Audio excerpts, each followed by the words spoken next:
Halo, perkenalkan nama saya Keri Novelia Simbolon, mahasiswa program studi agribisnis angkatan 2023 Universitas Diponegoro. Nah, pada video kali ini saya akan menjelaskan tentang satu topik pembahasan dengan judul kebijakan diversifikasi atau kredit. Nah, apa sih kebijakan diversifikasi atau kredit itu? Nah, kebijakan diversifikasi atau kredit merujuk pada strategi yang diterapkan dalam pengelolaan portofolio kredit oleh lembaga keuangan terutama bank untuk melindungi atau mengurangi risiko dan memaksimalkan imbal hasil.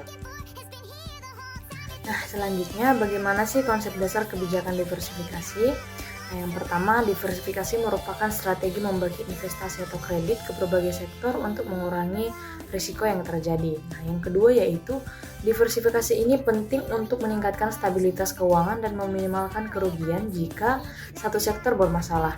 Nah, contohnya pada investasi di berbagai industri, wilayah geografis, atau produk kredit.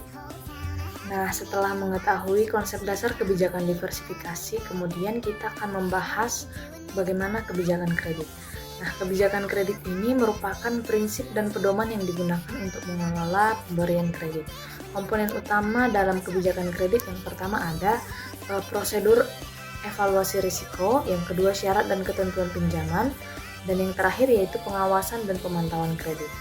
Nah, selanjutnya kita akan membahas apa-apa saja manfaat diversifikasi atau kebijakan kredit. Nah, untuk yang pertama, manfaat diversifikasi yaitu mengurangi risiko kerugian, memberikan peluang pertumbuhan, serta membantu menciptakan portofolio yang lebih seimbang.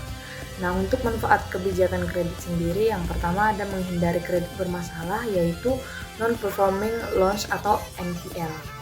Yang kedua yaitu meningkatkan kepercayaan pelanggan, dan yang terakhir meningkatkan kesehatan keuangan lembaga. Dalam kebijakan diversifikasi atau kredit terdapat risiko dan tantangan.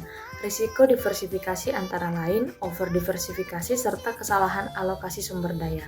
Nah, untuk tantangan dalam kebijakan kredit yaitu penilaian risiko yang tidak akurat, keterbatasan data dan informasi nasabah, serta risiko ekonomi makro seperti resesi. Nah, dalam menghadapi risiko atau tantangan tersebut dapat diterapkan strategi implementasi. Nah, yang pertama untuk strategi diversifikasi dapat dilakukan dengan analisis pasar dan industri, alokasi aset secara proporsional, serta pemantauan rutin portofolio. Nah, untuk strategi kebijakan kredit sendiri dapat dilakukan dengan menetapkan batas kredit yang jelas, menggunakan teknologi untuk analisis data, serta memberikan pelatihan kepada tim kredit. Untuk studi kasus atau contoh nyata tentang kebijakan diversifikasi kredit dapat dilihat pada negara Singapura, di mana awalnya negara ini bergantung pada sektor manufaktur dan perdagangan. Singapura berhasil memperluas basis ekonominya dengan berinvestasi dalam teknologi, layanan keuangan, dan pendidikan. Pembentukan zona industri Jurong pada tahun 1960-an menjadi salah satu langkah strategis yang mendorong pertumbuhan sektor teknologi tinggi dan jasa kreatif.